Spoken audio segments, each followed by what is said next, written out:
ನಡಿ ಈಗ ಶುರು ಮಾಡೋಣ.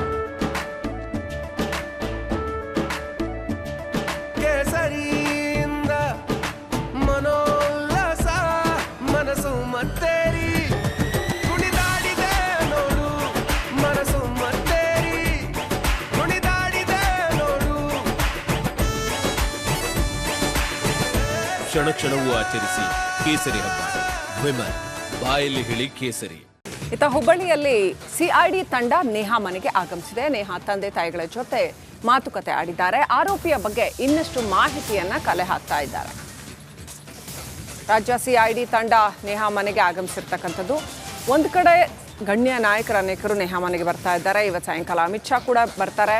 ಮತ್ತೊಂದು ಕಡೆ ನೇಹಾ ಕೊಲೆಯ ತನಿಖೆ ಕೂಡ ಜೋರಾಗಿ ನಡೀತಾ ಇದೆ ಅಂತ ಹೇಳಲಾಗ್ತಾ ಇದೆ.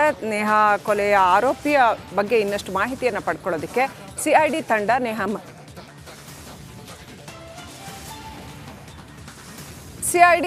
ನೇಹಾ ಮನೆಗೆ ಆಗಮಿಸಿತ್ತು. ಸೊ ಅವರ ತಂದೆ ತಾಯಿ ಜೊತೆ ಮಾತನಾಡಿ ಇನ್ನಷ್ಟು ಮಾಹಿತಿಯನ್ನು ಪಡ್ಕೊಂಡ್ರು. ನೇಹಾ ತಂದೆ ನಿರಂಜನ್ ಹಿರೇಮಠ ಈಗಾಗಲೇ ಆರೋಪಿಯ ಬಗ್ಗೆ ಸಾಕಷ್ಟು ಮಾಹಿತಿಯನ್ನು ಹೇಳ್ತಾ ಇದ್ರು. ಈ ಹಿಂದೆ ಮಾಧ್ಯಮಗಳಿಗೂ ಕೂಡ ಸಾಕಷ್ಟು ವಿಚಾರವನ್ನು ತಿಳಿಸಿದ್ದಾರೆ.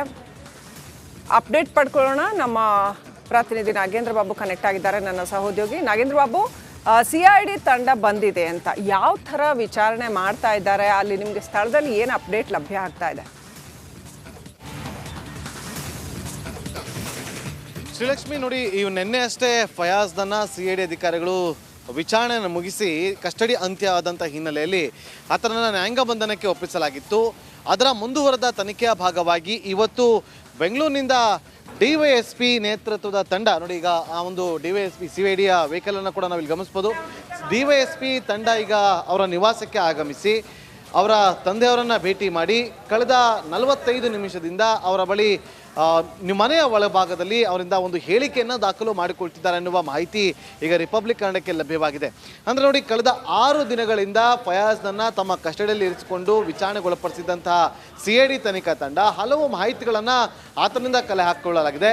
ಮತ್ತೊಂದು ಭಾಗವಾಗಿ ಇವರ ತಂದೆ, ಇದು ಕೊನೆಯ ಹೇಳಿಕೆ ಅಂತ ಕೂಡ ಹೇಳಲಾಗ್ತಾ ಇದ್ದು, ಅಂತಿಮವಾದಂಥ ಹೇಳಿಕೆಯನ್ನು ನೇಹಾ ಅವರ ತಂದೆ ನಿರಂಜನ್ ಹಿರೇಮಠ ಅವರಿಂದ ಪಡೆದುಕೊಳ್ಳೋದಕ್ಕೆ ಈಗ ಆಗಮಿಸಿದಿರುವಂಥ ತಂಡ ಅವರಿಂದ ಹೇಳಿಕೆಗಳನ್ನು ದಾಖಲು ಮಾಡಿಕೊಳ್ತಿದ್ದಾರೆ. Srilakshmi. Okay, thank you Nagendra Babu ಡೀಟೇಲ್ಸ್ಗಾಗಿ.